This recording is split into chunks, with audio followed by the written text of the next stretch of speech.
Good morning everybody, unless of course you're watching this video in the evening, in that case good evening, and you're watching Time Travel TV, and welcome to the Weimar Republic. Now I know many of you are watching this and thinking, hang on, the Weimar Republic looks suspiciously similar to your living room. Well, I know it does, but my living room does look suspiciously similar to quite a few times in history, so you've got to use your imagination. Anyway, so imagine it's World War's just ended, the Kaiser's been pushed out. The Kaiser's like the emperor guy. The Kaiser's been pushed out, he's been out and had to abdicate. And they've got to start this new lark called democracy. This is going to be fun, isn't it? So, they decide we're going to set up a new democracy in Berlin.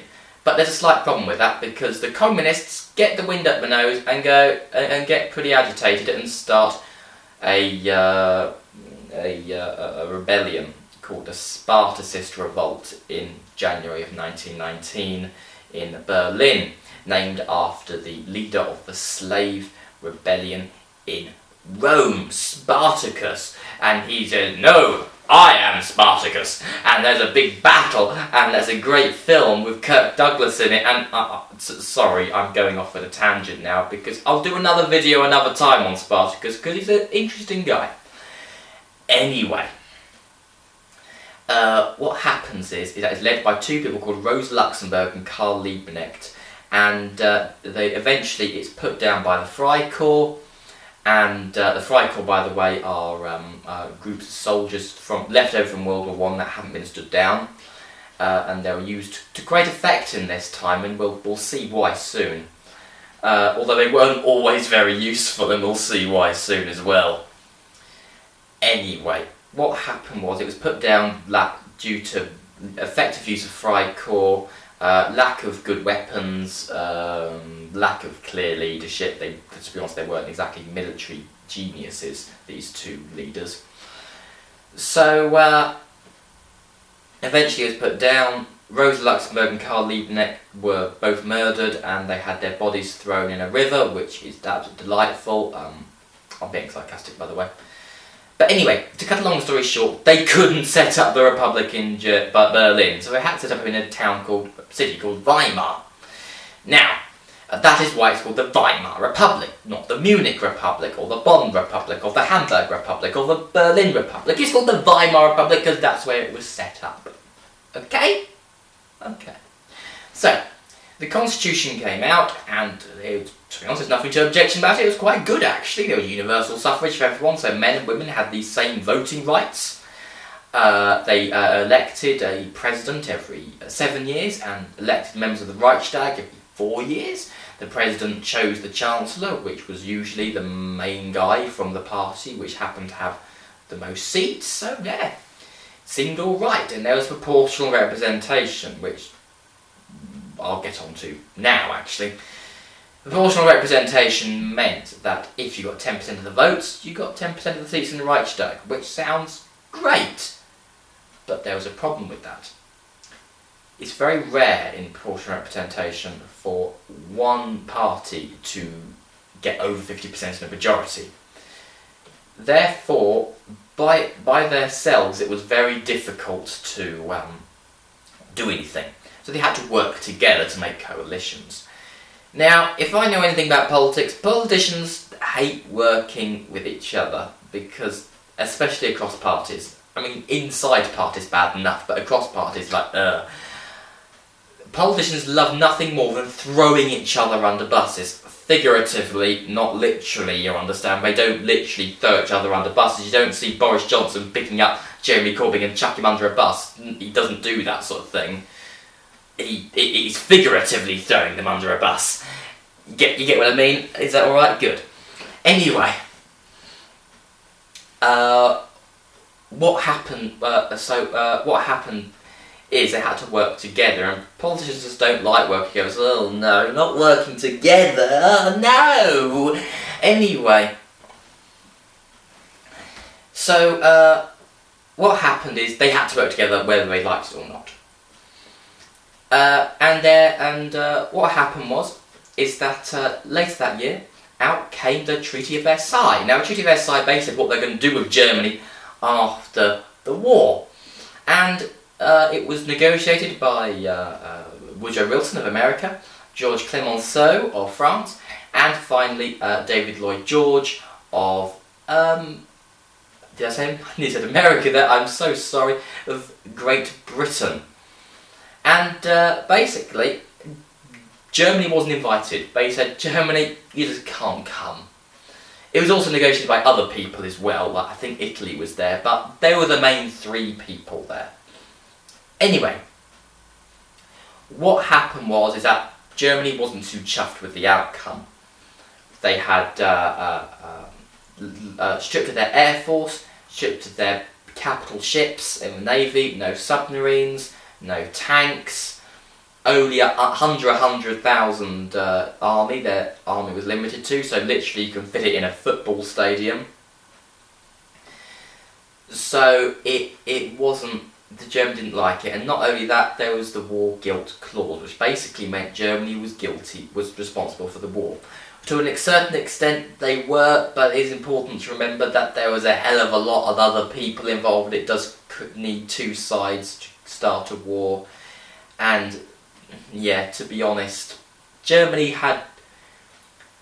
was to blame a bit, but there was other sides involved as well, and it's important to note. So they had to pay the Allies 132 billion gold marks, and when your stone broke, it's difficult paying that money off. So what happened is that they decided to print more money.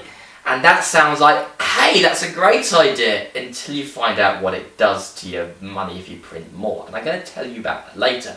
But first of all, pardon me, there will be another attempt on to topple the Republic.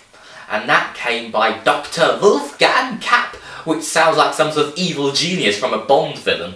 But he wasn't. He was actually a German person who was very disgruntled with the political system, especially the Weimar Republic, especially the Treaty of Versailles. So he decided to start the Kapp Putsch in Berlin, and it was quite a successful one.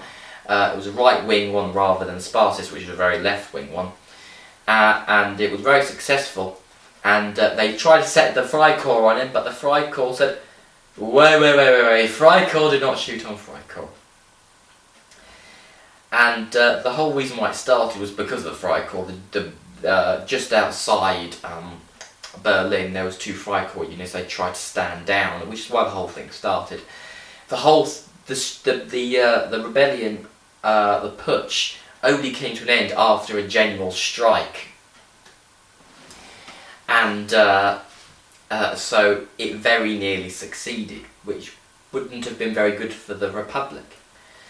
So now, what does printing more money do to your currency? Now, think of it this way. An antique is valuable because it's rare. If it wasn't so rare, it wouldn't be so valuable.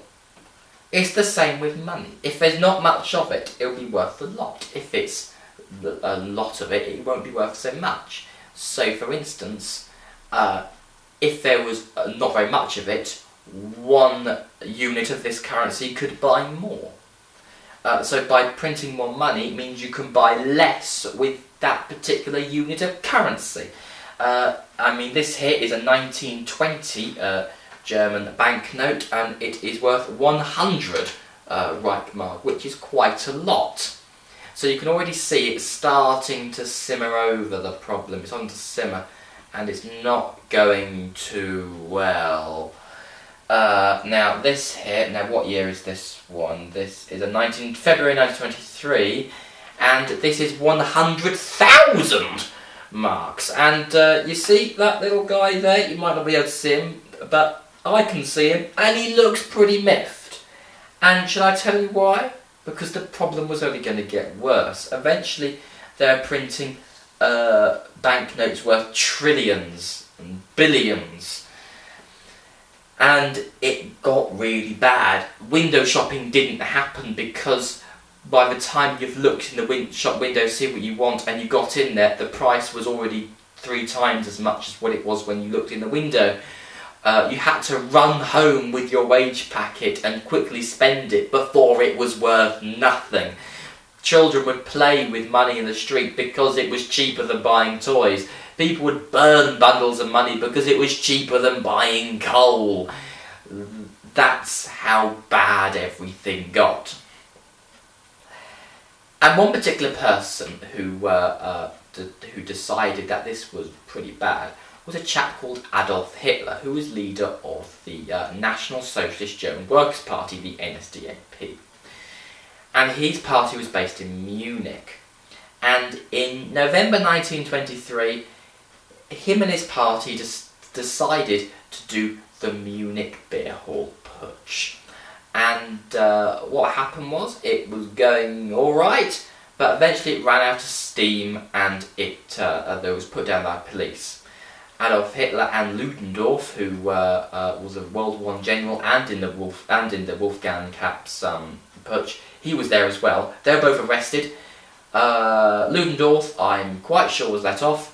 Hitler was given a short prison sentence. He only ended up serving 9 months in total, although he used his time very productively while he was in prison because he wrote a book, a nice storybook full of lovely flowers, sheep and lamb.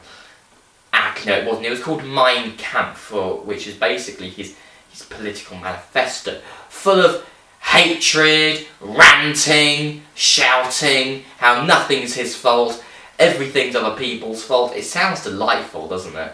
I said that was sarcastic, by the way. I don't really think that's delightful. It's not a very nice book. Anyway, Mein Kampf literally translates into My Struggle, and it sold very well actually after it came out, which is surprising because it's really not a very good read. It's not written very well. It's just ranting all the time. Anyway, he only served 9 months in total, which takes us up to 1924. So, how was the Weimar Republic doing by 1924? Well, to be honest, it's no use trying to butter it up. It was doing pretty dreadfully. On the upside though, there was lots of attempts at trying to overthrow the government and none of them succeeded. Although the fact there were loads of attempts at overthrowing the government is not a good thing. And the fact that one Reichsmark was worth, like, I don't know, £1 trillion. No, sorry. The fact that £1 was worth like 1 trillion Reichsmark was not necessarily a good thing. So far, really bad. And in a video in the future, I will tell you what happened to the Weimar Republic from 1924 onwards. And I hope you enjoyed this video. If you did enjoy this video, you may subscribe to Time Travel TV and watch many more of my videos, which will help you both in life, at school, or just because you're generally interested and you want to kill a few hours. So, cheerio!